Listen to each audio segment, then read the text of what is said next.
Bu qızlar məktəbdəki müəllimlərinin maşınını çimizdirirlər, sonra özləri də çimişirlər. Çimişəndən sonra qızlardan biri çıxır gedir, o biri qız girir müəlliminin evində müəllimlə çimişməyə. Müəllimlə çimişib çıxandan sonra görürük ki, qız çimişməyib yüngülvarı yaxalanıb çıxıb. Bir də sabah eşidirik ki, bu qız gedib müəllimini şikayət edib ki, güya müəllim bunu zorla çimizdirib. Bunu eşidən müəllimiz salağa daralır, gedir tez bazar özünə bir vəkil tutur və başlayırlar vəkillə məhkəməyə hazırlaşmağa. Vəkillə məsələni aydınlaşdıran vaxtı bir məsələ də çıxır ortaya ki, müəllim bunu şərləyən qızın maması ilə də arada bir çimişirmiş. Maması da adamdır ki, biraz imkanlı qadındır. Suyun şotçukunu qırıb turlayıb kimlə gəldi çimişir. Arada bir qızın müəlliminlə də pitminutkanın altını xotlayıb çimişiblər. Bunlar məhkəməyə hazırlaşan vaxtda müəllimin başqa bir şagirdi də ortaya çıxır, deyir ki, bu müəllim məndən də çimişib. Çimişməyin arxasıca gəlir və bu qızlar müəllimi boğaz alacaqlar. Məhkəmə olur, vəkil Saul Goodman çıxır. İkinci qızı sarpa sorğuya alır, sıxışdırır, qız da məcbur qalır o biri qızla əlbir olub müəllimlərini şərlədiyini etiraf eləyir. Yəni bu müəllim özü evdə tək çimişirmiş, anda adam olmayıb. Məhkəmə bitir, bu qara ləkədən ötürü qarşı tərəfə təzminat davası açılır və müəllim qızın mamasından 8 milyon dollar pul qopardır. Sonra yığışır gəlir evinə. Burada pitminutkanın rəngi dəyişir və biz görürük ki, müəllimi şərləyən qız müəllimin evindədir. Biraz keçəndən sonra baxırıq ki, ikinci qız da burdadır. Sən demə müəllim bunları zorla çimizdirməyib, özləri öz xoşluğu ilə çimişiblər. Bir üçlü çimiş deks keyfi də burada keçirirlər, sonra dağışıb gəlirlər evlərinə. Yəni işin başından bəri hər şey plana uyğun davam eləyib. Müəllim qızlarla əlbir olub özünü qəsdən şərlətdirib ki,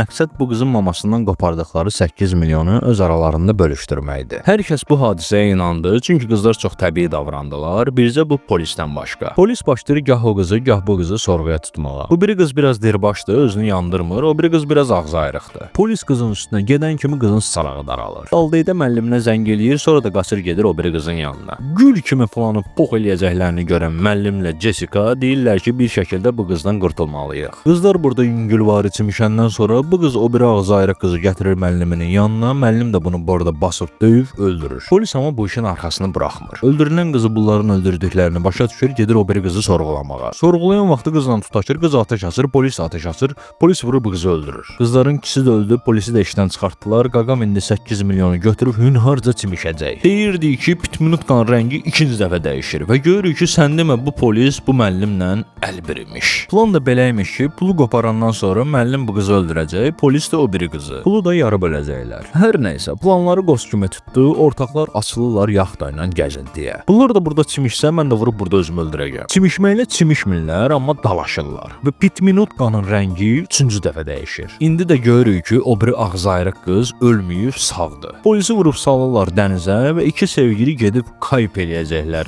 Deyirdi ki, bu dəfə pitminutkanın rəngi dəyişmir, Pramoy özünü dəyişib yerinə kombi qoyurlar. Və bu qız da o başdakı vəkillə əlbirdilər. Deməli, kinodan əsas başa düşməli olduğumuz mesaj odur ki, hamam üçün ən yaxşı isitmə sistemi kolonkadır. Gecə sinir və çimişi qutarana kimi su soyuyur. Şayət kolonkanı yandırıb gedib özün üçün dombalıb yatsan və söndürməyə yaddan çıxartsan, hamamı partlada bilərsən.